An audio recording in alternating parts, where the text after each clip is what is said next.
क्या तुमने कभी सोचा है कि इजराइल में तीसरा मंदिर क्यों इतना महत्वपूर्ण है? यह कोई राजनैतिक भवन नहीं, यह कोई ऐतिहासिक इमारत नहीं। यह वह स्थान है जहां कभी खुदा का तेज, उसकी महिमा, उसकी उपस्थिति स्वयं प्रकट होती थी। यह वही जगह है जहां परमेश्वर ने अपने लोगों से बात की थी, जहां बलिदान चढ़ाए जाते थे, जहां एक महायाजक पूरे देश की क्षमा के लिए परमेश्वर के सामने जाता था। लेकिन अब हजारों साल बाद फिर से यह सवाल उठ रहा है, क्या तीसरा मंदिर बन रहा है? इजराइल में हलचल है। बैत मिकदाश यानी पवित्र मंदिर की बातें फिर से तेज हो रही हैं। कुछ लोग इसे यहूदियों की धार्मिक आकांक्षा मानते हैं, कुछ इसे मध्य पूर्व की राजनीति से जोड़ते हैं और कुछ इसे अंत समय की सबसे बड़ी भविष्यवाणी कहते हैं। लेकिन सवाल यह है, बाइबल इस विषय में क्या कहती है और इसका हमारे जीवन से क्या संबंध है? यह कोई शैक्षणिक विषय नहीं है, यह कोई धार्मिक विवाद नहीं है। यह एक चेतावनी है, एक भविष्यवाणी है, एक आह्वान है तुम्हारे और मेरे लिए। जब हम तीसरे मंदिर की बात करते हैं, हम सिर्फ ईंट और पत्थर की बात नहीं कर रहे। हम बात कर रहे हैं प्रभु यीशु के दूसरे आगमन की, मसीह विरोधी के प्रकट होने की और अंतिम दिनों के शुरू होने की। सोचिए जरा, जब बाइबल की भविष्यवाणियां एक एक करके पूरी हो रही हैं, जब लाल गायें तैयार की जा रही हैं, जब मंदिर के बर्तन फिर से बनाए जा चुके हैं, जब याजक प्रशिक्षण पा रहे हैं, तो क्या यह केवल संयोग है? नहीं, यह सब समय के पूरे होने की ओर इशारा है। यहोवा ने पुराने नियम में यह भविष्यवाणी की थी कि अंत के दिनों में मैं अपनी बातों को लोगों पर प्रकट करूंगा। प्रभु यीशु ने मत्ती 24 में कहा था, जब तुम देखोगे घृणित वस्तु को पवित्र स्थान पर खड़े हुए, तो जान लो कि अंत समीप है। अब जरा रुकिए और सोचिए, अगर यह सब कुछ हमारी आंखों के सामने हो रहा है, तो हमें क्या करना चाहिए? क्या हम अनजान बने रहें? क्या हम सोते रहें? या फिर जागें और परमेश्वर के वचन को गंभीरता से लें? लेकिन एक और गहरी बात बहुत से मसीही सोचते हैं, मंदिर तो यहूदियों का है, इससे हमें क्या लेना देना? लेकिन भूलो मत, प्रकाशित वाक्य में लिखा है कि मसीह विरोधी उस मंदिर में बैठेगा और अपने को ईश्वर कहेगा। और यह वही समय होगा जब महान क्लेश शुरू होगा, द ग्रेट ट्रिब्यूलेशन। इसलिए यह विषय सिर्फ यहूदियों का नहीं, यह विषय हर एक मसीही का है, हर उस व्यक्ति का है जो कहता है, मैं प्रभु यीशु से प्रेम करता हूं। अब समय है कि हम गहराई से सोचें, अगर तीसरा मंदिर सच में बनने जा रहा है और बाइबल की हर भविष्यवाणी उसी दिशा में बढ़ रही है, तो इसका मतलब है कि हम अंत के समय के सबसे नजदीक खड़े हैं। और जब हम अंत के समय के बारे में सुनते हैं, तो वह सवाल उठता है जिसे हम अक्सर टाल देते हैं, क्या मैं तैयार हूं? क्या मेरी आत्मा प्रभु से मिलने को तैयार है? क्या मेरा परिवार इस समय को समझता है? इस वीडियो का उद्देश्य क्या है? यह वीडियो किसी को डराने के लिए नहीं है, यह वीडियो सिर्फ ज्ञान बढ़ाने के लिए भी नहीं है। यह एक आह्वान है ताकि तुम परमेश्वर की ओर लौट सको, ताकि तुम सच्चाई को समझ सको, ताकि तुम्हारा विश्वास मजबूत हो और तुम्हारा जीवन बदल जाए। इस वीडियो में हम बाइबल की हर भविष्यवाणी को खोलेंगे और देखेंगे कि आज की घटनाएं उससे कैसे जुड़ रही हैं। हम देखेंगे कि तीसरा मंदिर एक ईंट पत्थर की इमारत नहीं, बल्कि एक आत्मिक चेतावनी है जो हमें तैयार करती है एक आने वाले संघर्ष के लिए और एक महिमा से भरे पुनरागमन के लिए। आज तक तुमने बहुत कुछ सुना होगा, राजनीति के बारे में, युद्धों के बारे में, धर्म के झगड़ों के बारे में। लेकिन अब जो तुम सुनोगे वह सिर्फ जानकारी नहीं, वह है बाइबल की जीवित भविष्यवाणी।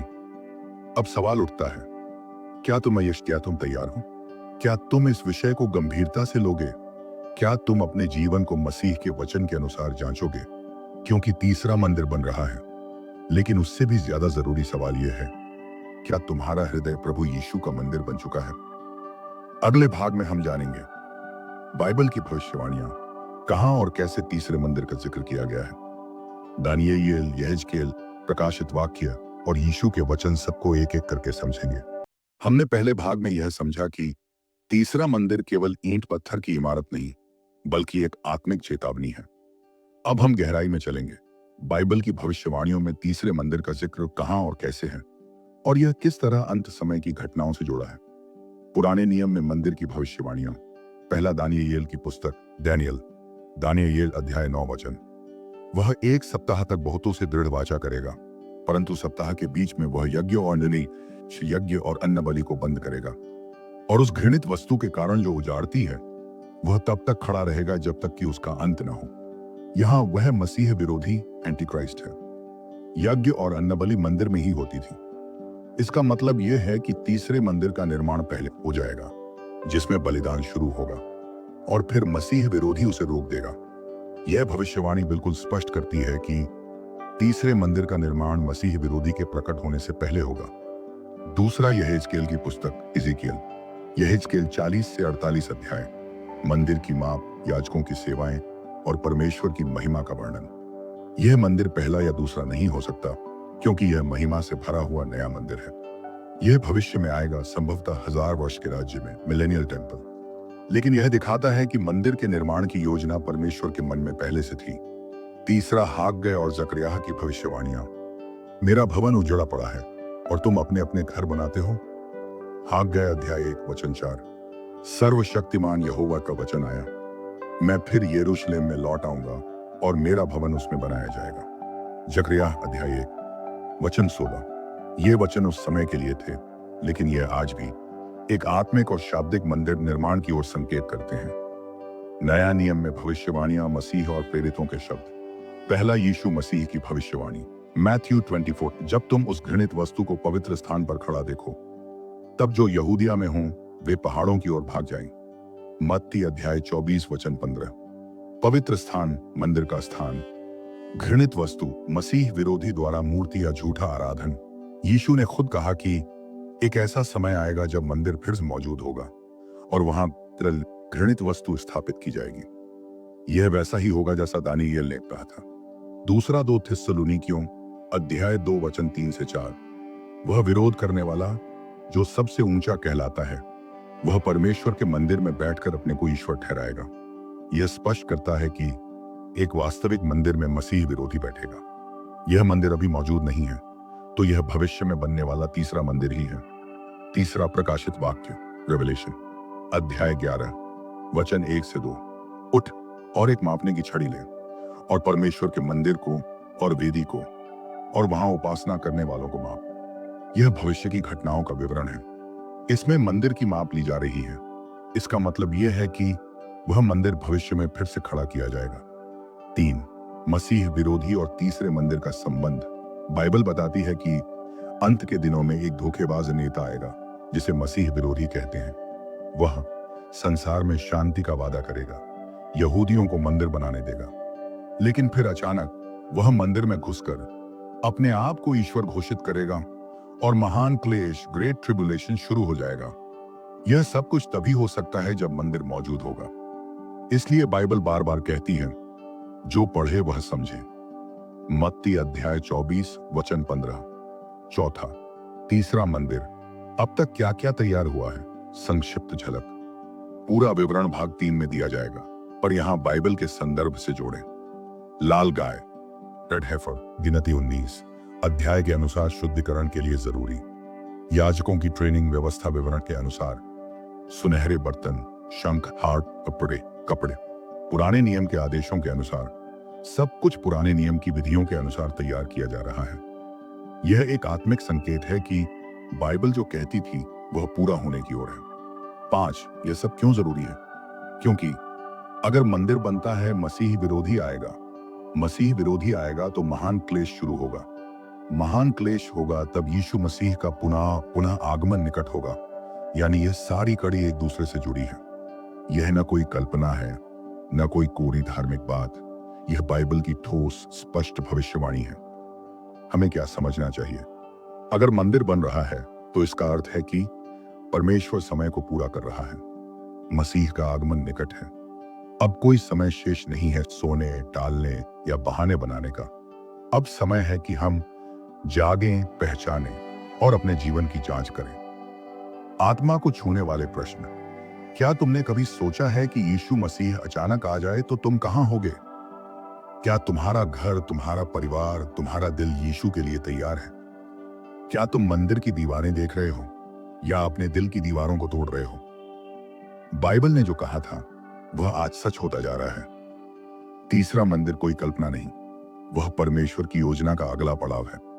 लेकिन प्रश्न यह नहीं कि मंदिर बन रहा है या नहीं, प्रश्न यह है क्या तुम तैयार हो।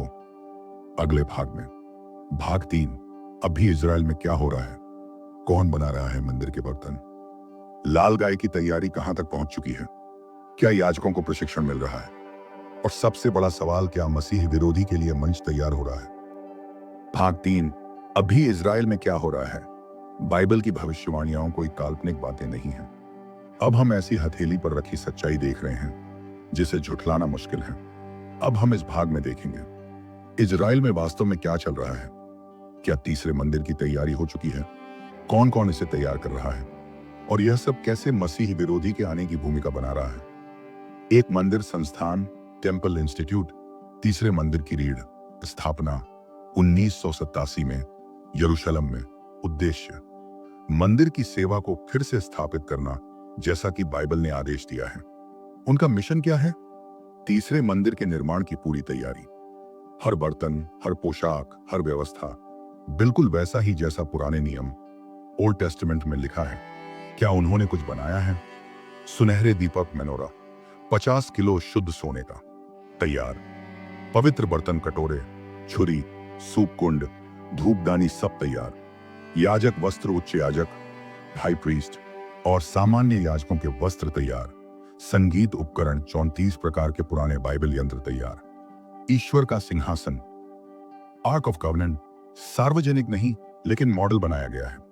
2, याजकों का प्रशिक्षण, प्रीस्टली ट्रेनिंग। बाइबल में याजक कौन थे? लेवी गोत्र, ट्राइब ऑफ लीवाई से आने वाले पुरुष, जिन्हें पवित्र स्थान में सेवा करने का अधिकार था। आज क्या हो रहा है? टेम्पल इंस्टीट्यूट और सैनहेड्रिन मिलकर याजकों को पारंपरिक विधियों से प्रशिक्षण दे रहे हैं।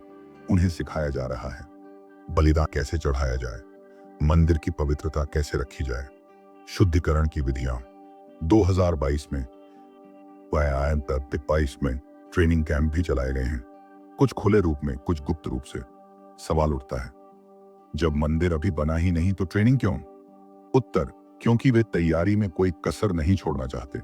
जैसे ही स्थान मिलेगा, मंदिर का कार्य तुरंत शुरू हो सकेगा। 3, लाल गाय, रेड हेफर, शुद्धिकरण की अंत कुंजी। गिनती अध्याय 19 वचन 2। लाल रंग की एक निर्दोष गाय, जिसे कोई जुआ नहीं पड़ा हो, उसकी राख से पवित्रता का जल तैयार किया जाए। बाइबलीय नियम, गाय पूरी तरह लाल हो, 2 से अधिक सफेद बाल नहीं, कोई शारीरिक दोष नहीं, कभी जुआ न पड़ा हो। आज क्या हुआ? 2018 में टेम्पल इंस्टीट्यूट ने टेक्सास यूएसए में गायों का चयन किया। 2020 से 2021 में वे गायें इजराइल लाई गईं। 2023 में उनमें से 4 गायें पूरी तरह योग्य घोषित की गईं। 2024 में उनका निरीक्षण और स्थान चयन शुरू हुआ। अब 2025 में वे किसी भी समय बलिदान के लिए तैयार बताई जा रही हैं। चेतावनी, लाल गाय का बलिदान मसीह विरोधी के आने से पहले मंदिर शुद्ध करने का कदम माना जाता है। 4, मंदिर का स्थान, सबसे बड़ा विवाद, टेम्पल माउंट। टेम्पल माउंट आज वहां अलक्सा मस्जिद और डोम ऑफ द रॉक स्थित है। यह स्थान मुस्लिमों के लिए तीसरा सबसे पवित्र स्थान है, लेकिन यहूदी मानते हैं कि पहला और दूसरा मंदिर वहीं पर था। विवाद, मंदिर वहां नहीं बनाया जा सकता जब तक डोम ऑफ द रॉक वहां है। कई यहूदी नेता चाहते हैं कि या तो मंदिर बगल में बने या किसी चमत्कार से डोम हट जाए। 2023 से 24 में टेम्पल माउंट पर यहूदियों की चढ़ाई की घटनाएं बढ़ी। कुछ यहूदी खुलकर कह रहे हैं अब समय आ गया है कि मंदिर बने मसीह के आने से पहले। 5, सैनहेड्रिन का पुनर्स्थापन। क्या है सैनहेड्रिन? यहूदी धार्मिक परिषद। यीशु के समय में भी सैनहेड्रिन ही था जिसने उनका विरोध किया। बाइबल के समय में यही मंदिर की व्यवस्था और बलिदानों का नियंत्रण करता था। क्या अब सैनहेड्रिन लौट आया है? हाँ, 2005 में यहूदी रब्बियों ने इसे फिर से गठित किया। यह संस्था आज मंदिर निर्माण, कानून व्यवस्था और याजक नियुक्ति में भूमिका निभा रही है। उन्होंने मसीह विरोधी के आगमन की तैयारी में कई प्रस्ताव भी पारित किए हैं। टेम्पल इंस्टीट्यूट इनसे परामर्श करके अगला कदम उठाता है। 6, क्या यह सब संयोग है? क्या ये सारी बातें बस धार्मिक भावना से प्रेरित हैं? नहीं, इन सभी घटनाओं को बाइबल में पहले ही भविष्यवाणी के रूप में बताया गया है। यानी बर्तन तैयार, याजक तैयार, गाय तैयार, कानून और परिषद। क्या मंच तैयार हो रहा है मसीह विरोधी के लिए? प्रकाशित वाक्य 13, वह पशु, मसीह विरोधी, एक मूर्ति बनवाएगा और जो उसकी उपासना नहीं करेंगे वे मारे जाएंगे।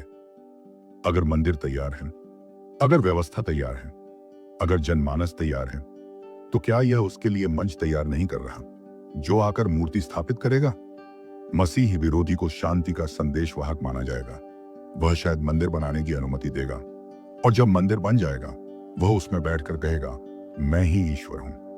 आत्मा को छूने वाले प्रश्न। जब दुनिया मंदिर की ओर देख रही है, क्या तुम प्रभु की ओर देख रहे हो?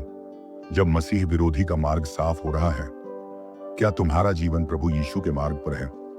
जब तीसरे मंदिर की दीवारें उठ रही हैं, क्या तुम्हारे हृदय की दीवारें टूटी हैं? तीसरा मंदिर कोई सपना नहीं, यह बाइबल के अनुसार एक चेतावनी है, एक भविष्यवाणी है, एक बुलावा है तुम्हारे लिए। अब ये प्रश्न बचा है, क्या तुम तैयार हो उस समय के लिए जब मसीह विरोधी प्रकट होगा, जब मंदिर में मूर्ति खड़ी की जाएगी और जब सच्चे विश्वासियों का इम्तिहान होगा? भाग 4। कैसे तीसरे मंदिर का निर्माण शुरू हो सकता है? क्या युद्ध के द्वारा स्थान मिलेगा? क्या शांति समझौता, पीस ट्रीटी मंदिर का द्वार खोलेगा? क्या कोई चमत्कार या राजनीतिक चाल इसके पीछे होगी? भाग 4। कैसे तीसरे मंदिर का निर्माण शुरू हो सकता है? अब तक हमने यह जाना कि बाइबल ने तीसरे मंदिर की भविष्यवाणी की है। इजराइल में इसकी सारी तैयारी हो चुकी है। याजक, बर्तन, लाल गाय, संस्थाएं सब सक्रिय हैं। अब बड़ा सवाल है, मंदिर का निर्माण वास्तव में कब और कैसे शुरू होगा? क्योंकि मंदिर बनाने के लिए केवल तैयारी ही नहीं, बल्कि स्थान पर अधिकार, राजनीतिक समर्थन और सुरक्षा की आवश्यकता होती है। इस भाग में हम देखेंगे 1. कौन सी रुकावटें हैं? 2. कौन से राजनीतिक, धार्मिक और युद्ध संभावनाएं हैं? 3. क्या कोई धोखा देने वाला शांति समझौता मंदिर का द्वार खोलेगा? एक सबसे बड़ी रुकावट, टेम्पल माउंट पर अल-अक्सा मस्जिद। वर्तमान स्थिति, जिस स्थान पर पहले मंदिर था, वहां अब डोम ऑफ द रॉक एंट्रस अल-अक्सा मस्जिद स्थित है। यह इस्लाम के लिए तीसरा सबसे पवित्र स्थल है। यहूदियों के लिए समस्या, वे मंदिर वहीं बनाना चाहते हैं जहां पहला और दूसरा मंदिर था, लेकिन वहां पर इस्लामी इमारतें हैं, जिससे धार्मिक युद्ध का खतरा बना रहता है। तो क्या यह स्थान कभी खाली होगा? क्या यहूदियों को वहां मंदिर बनाने का अवसर मिलेगा? बाइबल इसका उत्तर देती है। 2. क्या शांति समझौता मंदिर का रास्ता खोलेगा? दानियेल अध्याय 9 वचन 27 फिर से देखें। वह 1 सप्ताह तक बहुतों से दृढ़ वाचा करेगा। यह वाचा शांति समझौता, मसीह विरोधी एक शांति समझौता करेगा, जिसमें यहूदियों को मंदिर बनाने की अनुमति मिलेगी। क्या बाइबल यह इशारा करती है? हाँ, क्योंकि बलिदान फिर से शुरू होंगे जो अब नहीं होते। उन्हें मध्य सप्ताह में मसीह विरोधी द्वारा रोक दिया जाएगा, यानी शुरुआत में उन्हें बलिदान की अनुमति मिलेगी, और बलिदान मंदिर के बिना नहीं हो सकता। आज की घटनाएं क्या कहती हैं? कई मध्य पूर्व अब्राहम समझौते, इब्राहिम अकॉर्ड्स हो चुके हैं। इस्राएल, संयुक्त अरब अमीरात, बहरीन, मोरक्को जैसे मुस्लिम देशों से संबंध बढ़ा रहा है। अब सवाल है, क्या कोई ऐसा समझौता आएगा जिसमें मंदिर निर्माण को गुप्त या आंशिक रूप से अनुमति दी जाएगी? 3. क्या युद्ध के बाद रास्ता खुलेगा? यहेजकेल 38 से 39। गोग और मागोग की सेना इजराइल पर चढ़ाई करेगी, परंतु यहोवा उन्हें पराजित करेगा। यह भविष्यवाणी एक बड़े युद्ध की ओर इशारा करती है। इसमें रूस, ईरान, तुर्की जैसे राष्ट्रों की ओर इशारा मिलता है, जो आज एक साथ सैन्य अभ्यास कर चुके हैं। क्या यह युद्ध मंदिर के लिए रास्ता खोलेगा? संभव है। युद्ध के बाद इजराइल टेम्पल माउंट पर अधिकार पा सकता है, मुस्लिम प्रभाव कमजोर हो सकता है, और तब पूरी दुनिया इजराइल को मंदिर बनाने की अनुमति दे सकती है, एक शांति के प्रतीक के रूप में। 4. क्या कोई चमत्कार या धोखा इसमें शामिल होगा? प्रकाशित वाक्य अध्याय 13 वचन 14। उसने पृथ्वी पर रहने वालों को चमत्कारों के द्वारा धोखा दिया। बाइबल कहती है कि मसीह विरोधी और उसका झूठा नबी चमत्कार करेंगे और लोगों को धोखा देंगे। यह भी संभव है कि कोई धार्मिक नेता आए जो कहे, मुझे स्वप्न में आदेश मिला, मंदिर और मस्जिद दोनों बन सकते हैं। कोई चमत्कार हो जिससे डोम ऑफ द रॉक खुद गिर जाए, या वैश्विक नेता कहे मंदिर शांति लाएगा और दुनिया मान जाए, यानी मंदिर का निर्माण धोखे से, चमत्कार के बहाने या झूठी शांति से शुरू हो सकता है। 5. क्या मंदिर कहीं और बनेगा? कुछ यहूदी प्रस्ताव रखते हैं, मंदिर डोम ऑफ द रॉक के बगल में बने या थोड़ा हटकर, लेकिन टेम्पल माउंट परिसर में ही। कुछ मॉडल्स तैयार किए गए हैं जहां दोनों इमारतें साथ में दिखाई जाती हैं। इसे house of prayer for all Nations भी कहा गया है। लेकिन बहुत से कट्टर यहूदी यह मानने को तैयार नहीं कि मंदिर किसी और स्थान पर बने, क्योंकि वही स्थान उनके लिए पवित्र स्थान है। 6. क्या मंदिर डिजिटल दुनिया में भी तैयार हो रहा है? 2024 में टेम्पल इंस्टीट्यूट ने वर्चुअल रियलिटी मॉडल लॉन्च किया, जिसमें पूरा तीसरा मंदिर डिजिटल रूप से घूमकर देखा जा सकता है। इसका उद्देश्य लोगों में मंदिर निर्माण की कल्पना और इच्छा को जगा सके। इसे ग्लोबल इवेंजेलिज्म की तरह प्रस्तुत किया गया है, ताकि यहूदी और मसीही दोनों मंदिर के लिए एक हो जाएं। यानी मंदिर सिर्फ भौतिक नहीं, मन, विचार और डिजिटल दुनिया में भी आकार ले रहा है। 7 लोगों के विचार कैसे बदल रहे हैं? पहले यहूदी खुद मंदिर को लेकर चुप रहते थे, लेकिन अब खुलकर कह रहे हैं, हमें अब मंदिर चाहिए और बहुत जल्द। 2023 में कुछ धार्मिक यहूदी टेम्पल माउंट पर प्रार्थना करते और झंडा लहराते देखे गए। कुछ किनेसेट इजरायली संसद के सदस्य भी तैयारी पूरी होने की बातें कर रहे हैं। यानी सामाजिक और राजनीतिक विचार धीरे धीरे मंदिर के पक्ष में बदल रहे हैं। आत्मा को छूने वाले प्रश्न। क्या तुम जानते हो कि दुनिया शांति की तलाश में धोखा खाने जा रही है? क्या तुम पहचानते हो कि मंदिर का निर्माण सिर्फ पत्थर नहीं, एक भविष्यवाणी का अगला चरण है? क्या तुम तैयार हो उस क्षण के लिए जब मंदिर बन जाएगा और मसीह विरोधी उसमें बैठ जाएगा? तीसरा मंदिर अब सिर्फ विचार नहीं, बल्कि एक निकट भविष्य की हकीकत बन चुका है। शांति समझौता या युद्ध या चमत्कार या धोखा, किसी भी रास्ते से मंदिर का निर्माण अब संभव है। पर सबसे बड़ा सवाल यह नहीं कि मंदिर कैसे बनेगा। सवाल यह है, क्या तुम आत्मिक रूप से तैयार हो उस दिन के लिए? भाग 5। क्या यह अंत समय की निशानी है? मत्ती 24 और लूका 21 के संकेत, मसीह विरोधी का कार्य और झूठे भविष्यवक्ता, महान क्लेश की शुरुआत, यीशु मसीह के आगमन की तैयारी। भाग 5। क्या यह अंत समय की निशानी है? अब तक हमने देखा बाइबल तीसरे मंदिर के बारे में क्या कहती है, इजराइल में क्या तैयार हो चुका है और कैसे मंदिर का निर्माण किसी भी समय शुरू हो सकता है। अब सबसे गंभीर प्रश्न, क्या यह सब अंत समय की निशानी है? क्या हम उस युग में प्रवेश कर चुके हैं जिसे बाइबल ने आखिरी दिन कहा है? इस भाग में हम जानेंगे। 1. यीशु मसीह ने अंत समय के बारे में क्या कहा? 2. क्या आज की घटनाएं वही संकेत दे रही हैं? तीसरा मंदिर अंत समय की भविष्यवाणी में एक प्रमुख चिन्ह है। 4. और इस सब का हमारे जीवन से क्या संबंध है? 1. यीशु मसीह की भविष्यवाणी, मत्ती 24। यीशु मसीह ने जब शिष्यों को मंदिर दिखाते हुए कहा, तुम इन सब इमारतों को देखते हो, मैं तुमसे सच कहता हूं, यहां एक पत्थर पर दूसरा पत्थर भी न रखा जाएगा जो गिराया न जाए।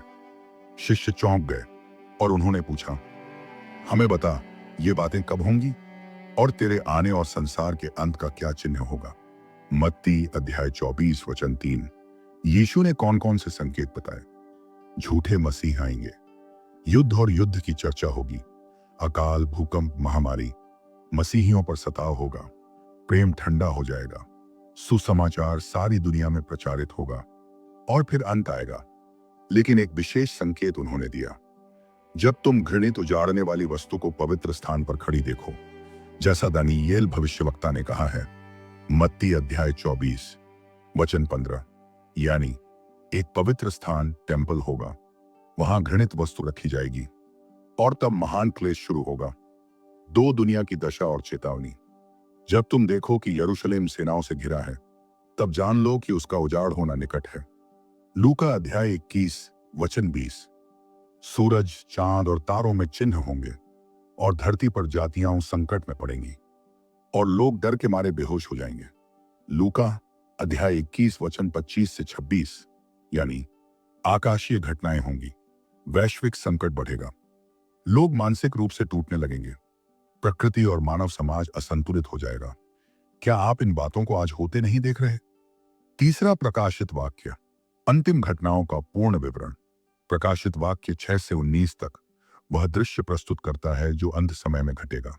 7 मोहरें, सील्स, 7 तुरहियां, शिबुटा, 7 कटोरे, बोल्स, मसीह विरोधी का शासन, झूठे भविष्य वक्ता का प्रकट होना, छ की छाप, मंदिर में मूर्ति का स्थापना, विश्वासियों का वध, परमेश्वर का न्याय, यीशु मसीह की वापसी।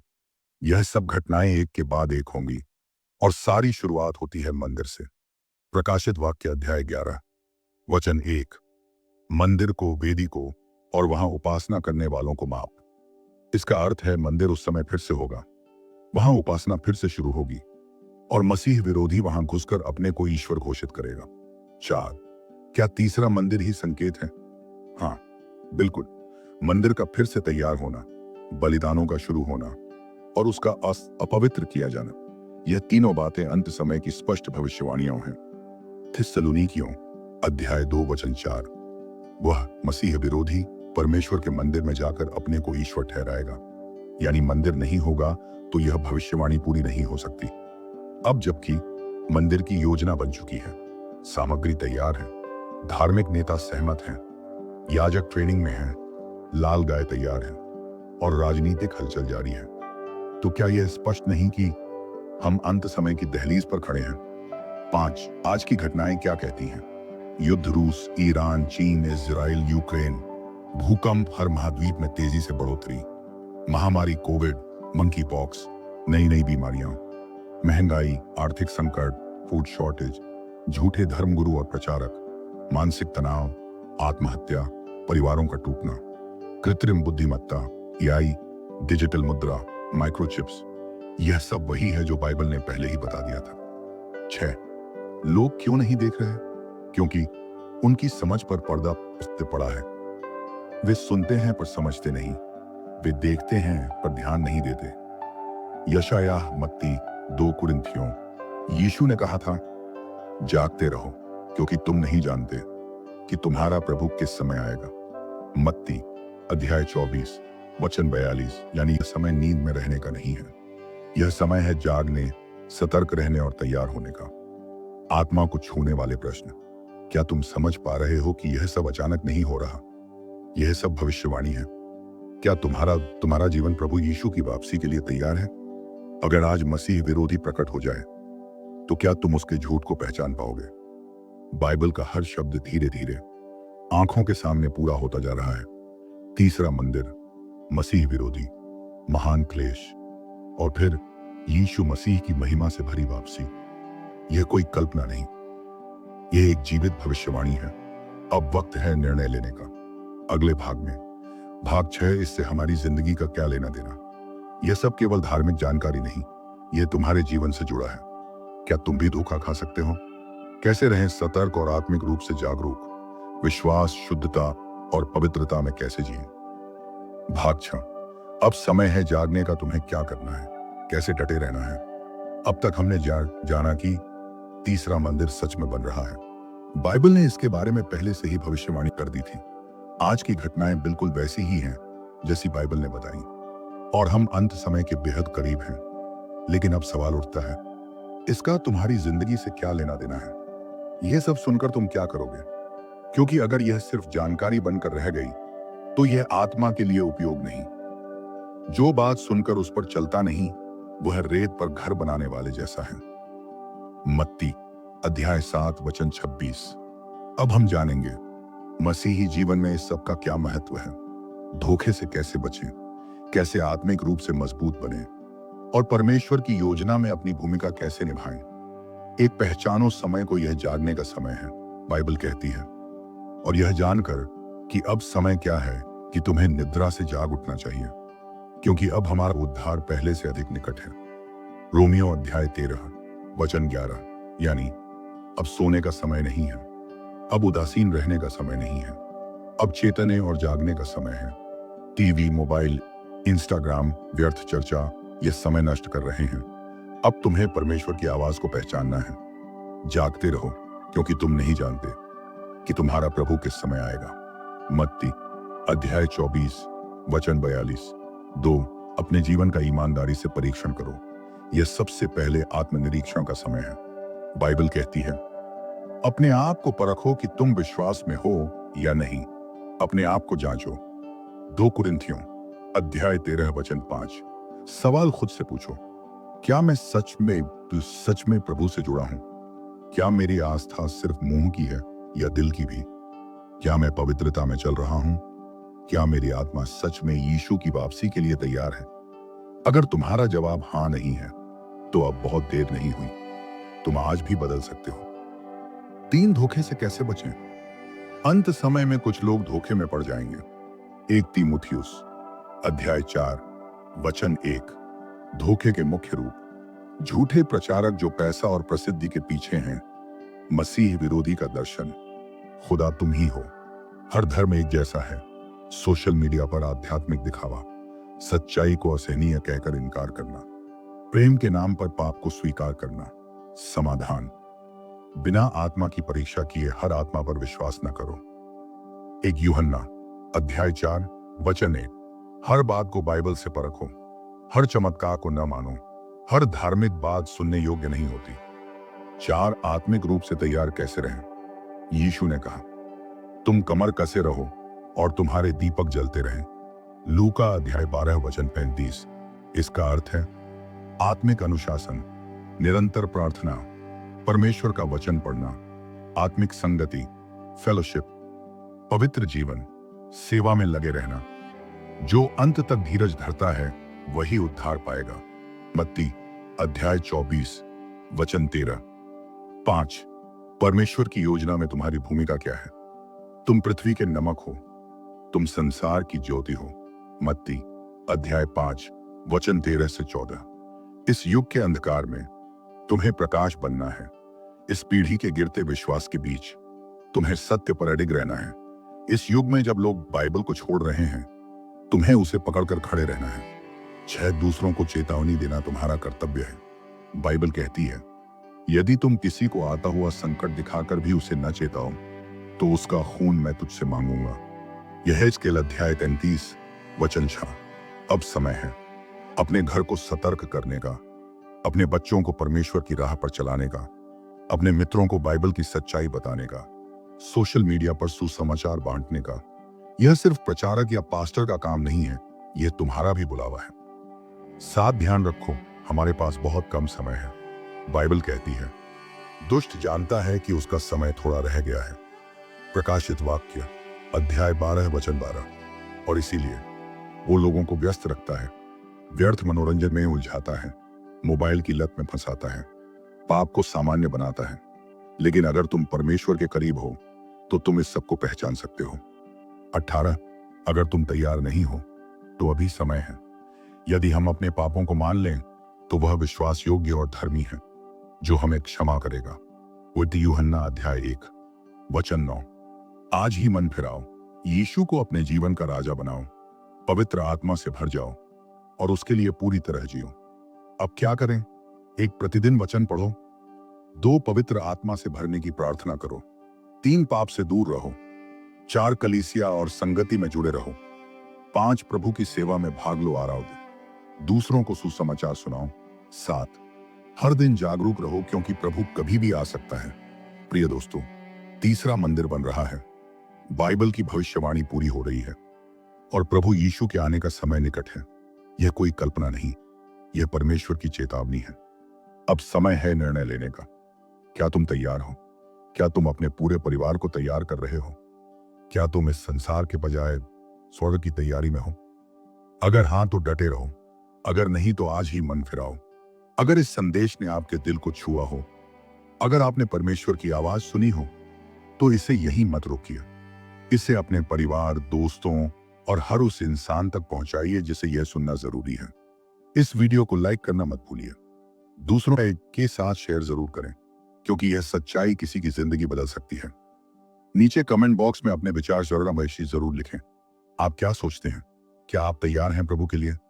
और हाँ, अगर आपने अभी तक सब्सक्राइब नहीं किया है तो अभी सब्सक्राइब करें और बेल आइकन दबाएं ताकि जब अगला जीवन बदलने वाला संदेश आए आप उसे सबसे पहले सुनें। यीशु मसीह जल्द आ रहे हैं। क्या तुम तैयार हो?